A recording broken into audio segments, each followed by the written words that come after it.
In the picture we are about to see, we must remember that the explosive power of atomic bombs used in this test was in the kiloton range.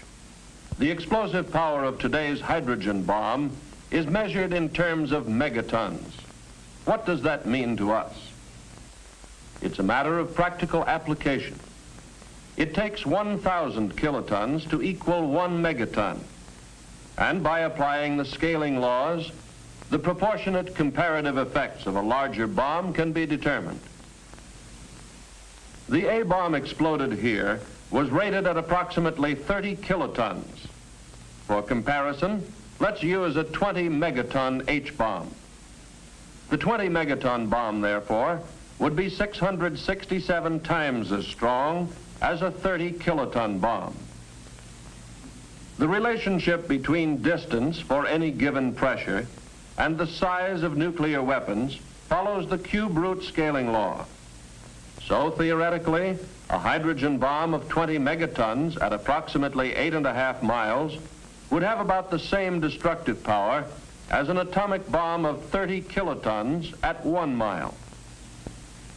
In this test, many of the structures were approximately 1 mile from ground zero. In the case of a 20 megaton H-bomb explosion, most of these structures undoubtedly would be obliterated. And actually, at a distance of 8.5 to 9 miles from ground zero, with the longer duration of blast pressure, we could expect to find conditions even more severe than those at 1 mile from ground zero in this test. This atomic test, although depicting the severe effects of a nuclear weapon, does not reflect the extent and severity of destruction that would result from a nuclear weapon in the multi-megaton range.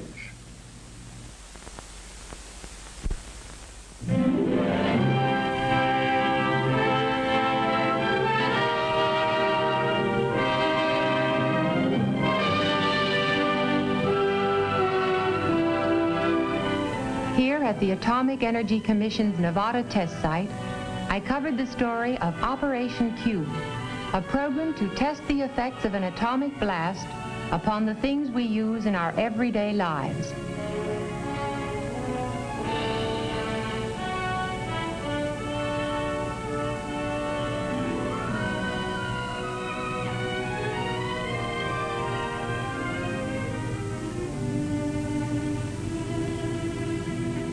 Operation Q, the atomic test program of the Federal Civil Defense Administration, as seen by June Cowan, reporter.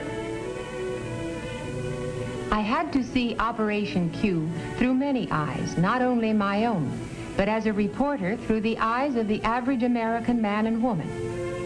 I arrived at Civil Defense Headquarters the day before the explosion was scheduled to take place, and checked in at once with the official who was to brief me about the test. To give me a perspective of the entire layout, a member of the Civil Defense staff showed me a carefully prepared model of the site. The scope of the test and the detailed care with which it had been planned amazed me as I listened to the explanation. We begin with the question of shelter, for shelter might save our lives if we were far enough away from ground zero. If so, what kinds of shelter are effective? Several kinds are to be tested, from elaborate industrial shelters to the box-type shelter in the corner room of a basement. This type would give more room for a family, especially if it were necessary to remain there for several days. In this frame house without a basement, at the 4,700-foot line, we will test a bathroom shelter built of reinforced concrete. The entrance door and outside window covering are designed to resist blast. I asked about the possible loss of utilities and what this would mean to survivors. No electricity for running a home or an industrial plant. Loss of power may be one of our biggest problems after an attack. Power poles, power lines, pole transformers, and complete substations are to be tested by the Edison Institute. How will they withstand this blast? How long will it take to make repairs? How soon can service be reestablished? These are things we hope to learn from the test. One complete transformer substation has been erected relatively close to the shot tower. A second substation and power lines have been placed at a much greater distance from the tower. Thinking about news during an atomic attack, I asked about radio towers. Two kinds are to be tested. One tower is self-supporting without guy wires. The other has supporting cables. Both types are very common. Nearby, a complete radio transmitter will actually broadcast from tape before the shot to be picked up by radios in the test houses. Both liquefied petroleum and natural gas facilities will be tested. Will the fittings and connections stand the test? Will there be fires? All equipment is installed and checked by technical experts from the LP Gas Association and the American Gas Association. An 18,000-gallon supply tank, partially filled with propane and complete with feed pipes. A weighing and storage house and delivery platform have been erected on the test site.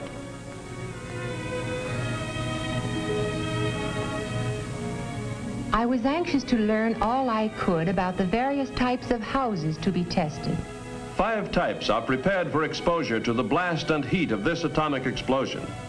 First, a single-story frame rambler without basement built on a concrete slab. Second, a 2-story masonry with basement constructed of brick backed with 4-inch cinder blocks. Third, a house of 8-inch concrete blocks reinforced with steel. The 4th type is a single-story rambler made of precast lightweight concrete. Walls and roof panels were joined by welding steel lugs. The 5th, at the 5,500-foot line, is a redesigned house similar to one previously tested. This new design provides additional strength at a cost increase of approximately 10%. That's the real purpose of testing these houses, to find their weak points. Through the cooperation of the furniture and appliance industries, household furnishings were installed in the houses. Mannequin families supplied by private industry are to represent Mr. and Mrs. America. Interior home furnishings donated by industry are complete in every detail. I looked at the mannequins sitting about so indifferently. Naturally, I was very interested in preparations for the testing of textiles and synthetic fabrics.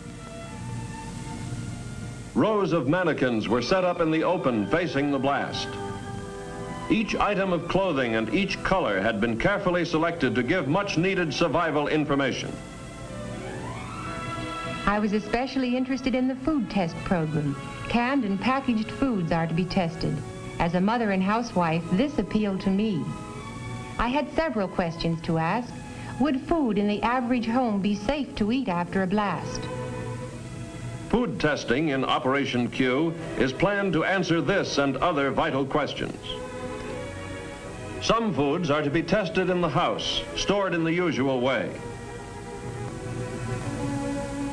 Other foods, including fresh meats, butter, and similar perishables, are to be tested just below the level of the ground at 3 positions along the main test line. This will expose the food to high-intensity radiation without risking destruction of the containers. Test items include sterilized foods packaged in cartons, metal, and glass. All will be exposed according to plan to give us the most survival information. The night of the actual explosion, or rather early in the morning, came at last. On Media Hill, television equipment was ready to bring the test into homes from coast to coast. Reporters, commentators, military and civil defense observers all had a purpose: to study the results of this explosion. At a position a mile forward from Media Hill, the Civil Defense Field Exercise Group had assembled with their equipment.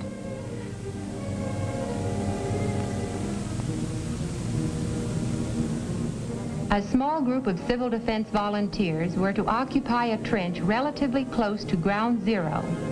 On Media Hill, where I remained, there was hot coffee, last-minute briefings, and more waiting. But it seemed no time at all before the loudspeaker warned, H-minus 1 minute. Put on your goggles.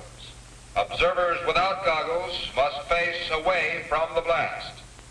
On the silent desert, the test objects waited.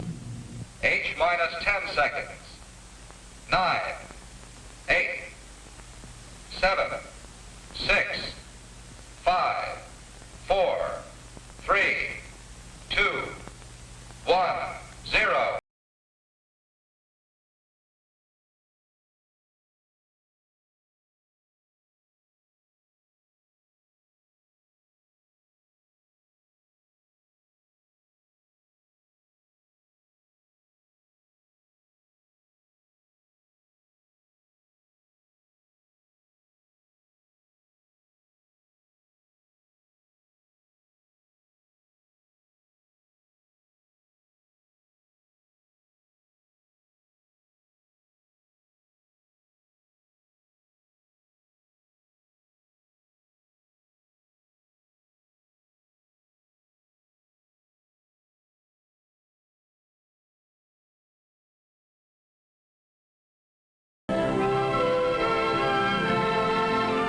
"24 hours elapsed before we were permitted to view at first hand the results of the explosion. Let's see how the blast affected the houses. This is what remained of the masonry house that was not reinforced.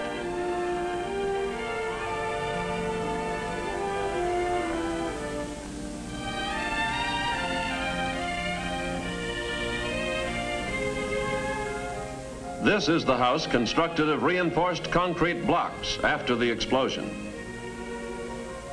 Although the redesigned two-story frame house was severely damaged, the structural improvements had strengthened its resistance considerably. As seen here, although basement shelters offered some degree of protection, they cannot be depended upon completely in potential blast areas. The reinforced bathroom shelter was standing intact beneath the ruins of the house, so this type also offered some degree of protection. The upper section of one unguide radio tower collapsed from the tremendous force of the blast. The guide tower was slightly twisted by a power pole which fell across one of the guy wires. Within the concrete radio house, equipment had been shaken up. But as soon as power was restored, the transmitter resumed broadcasting. The 18,000-gallon tank of liquefied petroleum gas was undamaged. Tests showed that even the connections were intact. The weighing and storage house was scattered across the desert, but the consumer-sized tanks were unharmed. Power lines and transformers suffered some damage, but most of the power poles were still standing or could be repaired. The power substation was not seriously harmed. Edison Institute personnel tested all lines and found the station to be operative. The food and cases of canned goods were taken away for laboratory tests. Do you remember this young lady? This tattoo mark was left beneath the dark pattern. And this young man, this is how the blast charred and faded the outer layer of his new dark suit. During all this activity, the mass feeding group was improvising to feed the test observers. I particularly remember some roast beef. It was done to perfection and roasted in cans which could have been salvaged from demolished buildings. I watched the people eating and realized that mass feeding is an important job in civil defense. I took a last look at the debris and devastation. This time it was only a test, a well-planned test, not a real attack. It was a test of the things we use in everyday life. Many lessons were learned from this test that affect civil defense planning. And it must be borne in mind that multi-megaton weapons would result in much greater damage over a larger area. All these factors must be considered as we plan for the survival of our homes, our families, and our nation in the nuclear age.